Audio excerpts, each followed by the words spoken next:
Bom dia, boa tarde, boa noite, pessoal, tudo bem? Hoje vamos para o nosso dia de número 68, segundo Samuel, de 1 a 4. Bora lá?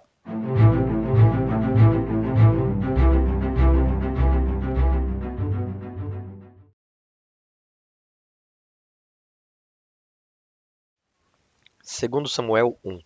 Depois da morte de Saul, Davi retornou de sua vitória sobre os amalequitas.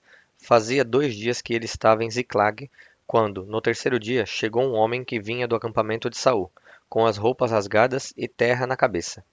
Ao aproximar-se de Davi, prostrou-se, com o rosto em terra, em sinal de respeito. Davi então lhe perguntou: De onde você vem? Ele respondeu: Fugi do acampamento israelita. Disse Davi: Conte-me o que aconteceu. E o homem contou: O nosso exército fugiu da batalha, e muitos morreram. Saul e Jonatas também estão mortos. Então Davi perguntou ao jovem que lhe trouxera as notícias: Como você sabe que Saul e Jonatas estão mortos? O jovem respondeu: Cheguei por acaso ao monte Gilboa. Gilboa. E lá estava Saul, apoiado em sua lança. Os carros de guerra e os oficiais da cavalaria estavam a ponto de alcançá-lo. Quando ele se virou e me viu, chamou-me gritando. E eu disse: Aqui estou. Ele me perguntou: Quem é você? Sou a Malequita, respondi. Então ele me ordenou: Vem aqui e mate-me. Estou na angústia da morte. Por isso aproximei dele e o matei, pois sabia que ele não sobreviveria ao ferimento. Peguei a coroa e o bracelete dele e trouxe-os a ti, meu senhor. Então Davi rasgou suas vestes, e os homens que estavam com ele fizeram o mesmo. E se lamentaram, chorando e jejuando até o fim da tarde, por Saul e por seu filho Jonatas, pelo exército do Senhor e pelo povo de Israel, porque muitos haviam sido mortos à espada. E Davi perguntou ao jovem que lhe trouxera as notícias: De onde você é? E ele respondeu: Sou filho de um estrangeiro, sou amalequita. Davi lhe perguntou: Como você não temeu levantar a mão para matar o ungido do Senhor? Então Davi chamou um dos seus soldados e lhe disse: Vem aqui e mate-o. O servo o feriu e o homem morreu. Davi tinha dito ao jovem: Você é responsável por sua própria morte. Sua boca testemunhou contra você, quando disse: Matei o ungido do Senhor. Davi cantou este lamento sobre Saul e seu filho Jonatas, e ordenou que se ensinasse aos homens de Judá. É o lamento do arco, que foi registrado no livro de Jazar. O seu esplendor, ó Israel, está morto sobre os seus montes. Como caíram os guerreiros! Não conte isso em Gate, não o proclame nas ruas de Ascalon, para que não se alegrem as filhas dos filisteus, nem exultem as filhas dos incircuncisos. Ó colinas de Gilboa, nunca mais haja orvalho nem chuva sobre vocês, nem campos que produzam trigo para as ofertas. Porque ali foi profanado o escudo dos guerreiros, o escudo de Saul, que nunca mais será polido com óleo. Do sangue dos mortos, da carne dos guerreiros, o arco de Jonatas nunca recuou. A espada de Saul sempre cumpriu a sua tarefa. Saul e Jonatas, muito amados, nem na vida nem na morte foram separados. Eram mais ágeis que as águias, mais fortes que os leões. Chorem por Saul, ó filhas de Israel. Chorem, chorem aquele que as vestia de rubros ornamentos e que suas roupas enfeitava com adornos de ouro. Como caíram os guerreiros no meio da batalha. Jonatas está morto sobre os montes de Israel. Como estou triste por você, Jonatas, meu irmão. Como eu lhe queria bem. Sua amizade era, para mim, mais preciosa que o amor das mulheres. Caíram os guerreiros. As armas de guerra foram destruídas. Segundo Samuel 2. Passado algum tempo, Davi perguntou ao Senhor: Devo ir para uma das cidades de Judá? O Senhor respondeu que sim, e Davi perguntou para qual delas. Para Hebrom, respondeu o Senhor. Então Davi foi para Hebrom com suas 2 mulheres, Ainoã de Jezreel e Abigail, viúva de Nabal o Carmelita. Davi também levou os homens que o acompanhavam, cada um com sua família, e estabeleceram-se em Hebrom e nos povoados vizinhos. Então os homens de Judá foram para Hebrom e ali ungiram Davi, rei da tribo de Judá. Informado de que os habitantes de Jade e Gileade tinham sepultado Saul, Davi enviou-lhes mensageiros que lhes disseram: O Senhor os abençoe pelo seu ato de lealdade, dando sepultura a Saul, seu rei. Seja o Senhor leal e fiel para com vocês. Também eu firmarei minha amizade com vocês, por terem feito esta boa ação. Mas agora, sejam fortes e corajosos, pois Saul, seu senhor, está morto, e já fui ungido rei pela tribo de Judá. Enquanto isso, Abner, filho de Ner, comandante do exército de Saul, levou Isbosete, filho de Saul, a Maanaim, onde o proclamou rei sobre Gileade, Assuri, Jezreel, Efraim, Benjamim e sobre todo Israel. Isbosete, filho de Saul, tinha 40 anos de idade quando começou a reinar em Israel, e reinou 2 anos. Entretanto, a tribo de Judá seguia Davi, que a governou em Hebrom por 7 anos e 6 meses. Abner, filho de Ner, e os soldados de Isbosete, filho de Saul, partiram de Maanaim e marcharam para Gibeon. Joabe, filho de Zeruia, e os soldados de Davi foram ao encontro deles no açude de Gibeon.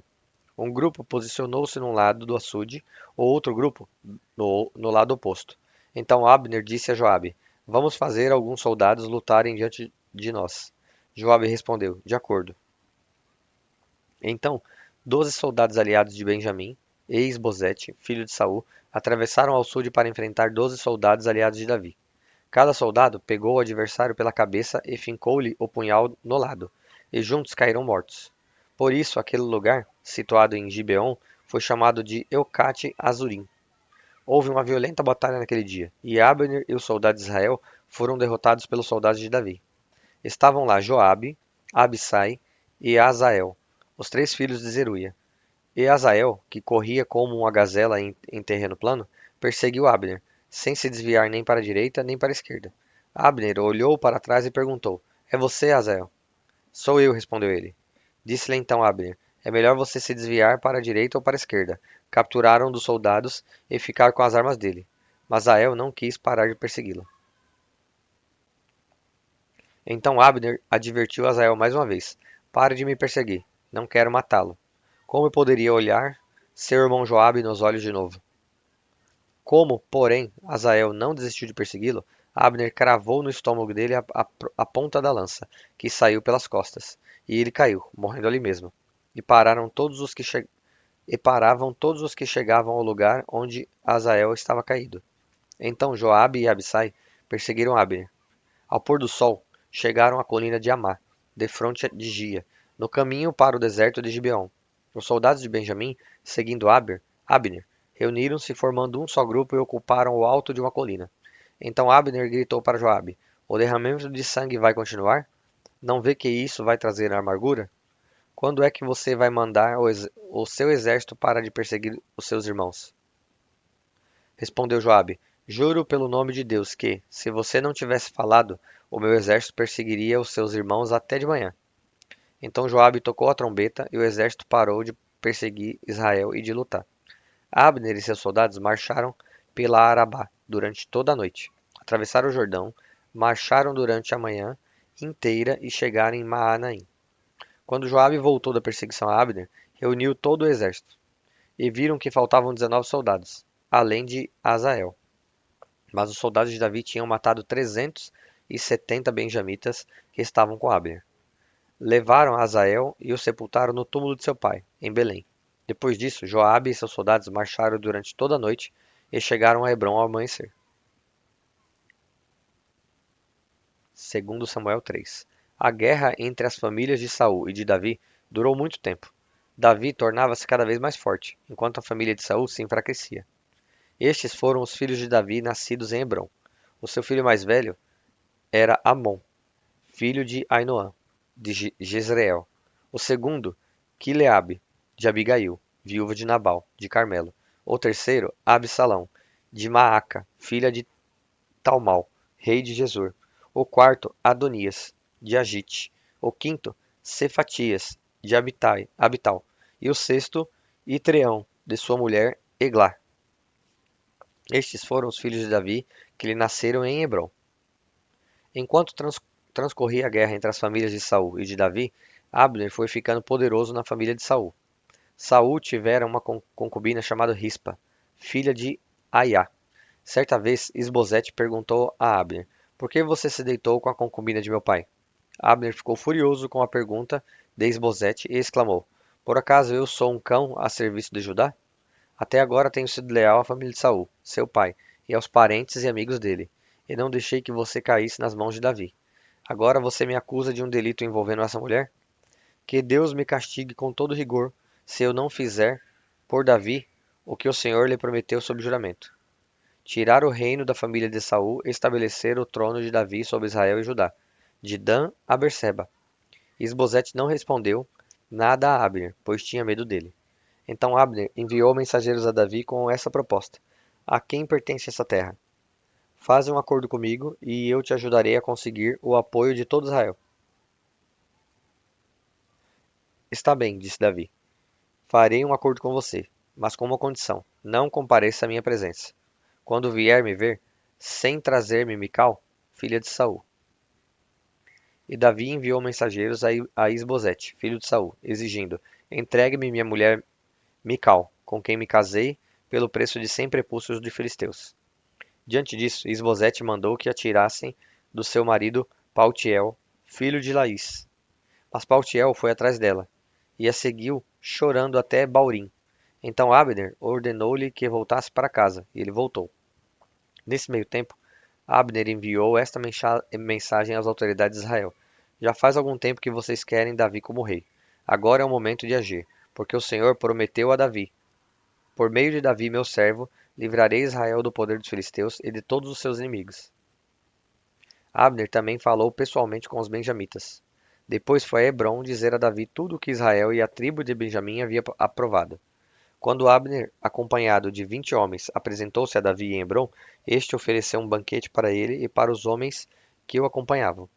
Disse então Abner a Davi: deixa que eu me vá e reúna todo Israel, meu senhor, para que façam um acordo contigo, ó rei, e reines sobre tudo o que desejares. Davi o deixou ir, e ele se foi em paz. Naquele momento, os soldados de Davi e Joabe voltavam de um ataque, 300, trazendo muitos bens. Desculpem. Abner, porém, já não estava com Davi, em Hebrom, porque Davi o tinha deixado partir em paz. Quando Joabe chegou com todo o seu exército, contaram-lhe que Abner, filho de Ner, se apresentara ao rei, que o tinha deixado ir em paz. Então Joabe foi falar com o rei e lhe disse: que foi que fizeste? Abner veio à tua presença e o deixaste ir? Conheces Abner, filho de Ner? Ele veio para enganar-te, observar os teus movimentos e descobrir tudo o que estás fazendo. Saindo da presença de Davi, Joabe enviou mensageiros atrás de Abner, e eles o trouxeram de volta, desde a cisterna de Sirá. Mas Davi não ficou sabendo disso. Quando Abner retornou a Hebrom, Joabe o chamou à parte, na porta da cidade, sob o pretexto de falar-lhe em particular, e ali mesmo o feriu no estômago. E Abner morreu por ter derramado o sangue de Azael, o irmão de Joabe. Mais tarde, quando Davi soube o que tinha acontecido, disse: eu e o meu reino, perante o Senhor, somos para sempre inocentes do sangue de Abner, filho de Ner. Cai a responsabilidade pela morte dele sobre a cabeça de Joabe e de toda a sua família. Jamais falte entre os seus descendentes quem sofra fluxo ou lepra, quem use muletas, quem morra à espada ou quem passe fome. Assim, Joabe e seu irmão Abissai mataram Abner, porque ele havia matado Azael, irmão deles, na batalha de Gibeon. Então Davi disse a Joabe e a todo o exército que o acompanhava: rasguem suas vestes, vistam roupas de luto e vão chorando à frente de Abner. E o rei Davi seguiu atrás da marca que levava o corpo, da maca, desculpem.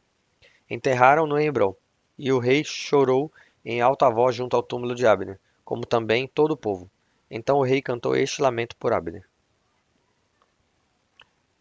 por que morreu Abner como homens os insensatos? Não, desculpem. Por que morreu Abner como morrem os insensatos? Suas mãos não estavam algemadas, nem seus pés acorrentados. Você caiu como quem cai perante homens perversos. E todo o povo chorou ainda mais por ele.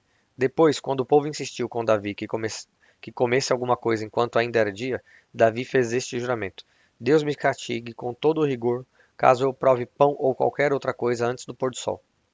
Todo o povo ouviu isso e o aprovou. De fato, tudo o que o rei fazia, o povo aprovava. Assim, naquele dia, todo o povo e todo Israel reconheceram que o rei não tivera participação no assassinato de Abner, filho de Ner. Então o rei disse aos seus conselheiros: não percebem que caiu hoje em Israel um líder, um grande homem? Embora rei ungido, ainda sou fraco, e esses filhos de Zeruia são mais fortes do que eu. Que o Senhor retribua ao malfeitor de acordo com as suas más obras. Segundo Samuel 4. Ao saber que Abner havia morrido em Hebrom, Isbosete, filho de Saul, perdeu a coragem, e todo Israel ficou alarmado. Ora, o filho de Saul tinha a seu serviço dois líderes de grupos de ataque. Um deles chamava-se Baaná, o outro Recabe. Ambos filhos de Rimom, de Beerote, da tribo de Benjamim. A cidade de Beerote era considerada parte de Benjamim. O povo de Beerote fugiu para Gitaim e até hoje vive ali como estrangeiro. Jonatas, filho de Saul, tinha um filho aleijado dos pés. Ele tinha 5 anos de idade quando chegou a notícia de Jezreel que Saul e Jonatas haviam morrido. Sua ama o apanhou e fugiu, mas, na pressa, ela o deixou cair, e ele ficou manco. Seu nome era Mefibosete. Aconteceu então que Recabe e Baaná, filhos de Rimom, de Beerote, foram à casa de Isbosete na hora mais quente do dia, na hora do seu descanso do meio-dia. Os dois entraram na casa como se fossem buscar trigo, traspassaram-lhe o estômago e depois fugiram. Eles haviam entrado na casa enquanto Isbosete estava deitado no seu quarto. Depois de o traspassar e matar, cortaram-lhe a cabeça. E levando-a, viajaram toda a noite para a rota da Arabá. Levaram a cabeça de Isbosete a Davi, em Hebrom. E lhe disseram: Aqui está a cabeça de Isbosete, filho de Saul, teu inimigo, que tentou tirar-te a vida. Hoje o Senhor vingou o nosso rei e senhor, de Saul e de sua descendência. Davi respondeu a Recabe e a Baaná, seu irmão, filhos de Rimom, de Beerote: Juro pelo nome do Senhor, que me tem livrado de todas as aflições. Quando um homem me disse que Saul estava morto, pensando que me trazia boa notícia, eu o agarrei e o matei em Ziclag, como recompensa pela notícia que trouxe. Muito mais agora, que homens ímpios mataram um inocente em sua própria casa e em sua própria cama. Vou castigá-los e eliminá-lo da face da terra porque vocês fizeram correr o sangue dele. Então Davi deu ordem a seus soldados, e eles o mataram. Os mataram. Depois cortaram as suas mãos e os pés deles e penduraram os corpos junto ao açude de Hebrom, mas sepultaram a cabeça de Isbosete no túmulo de Abner, em Hebrom. Bom, pessoal, chegamos ao fim de mais um dia. Espero ver vocês aqui de novo amanhã, se Deus quiser, e que Ele os abençoe.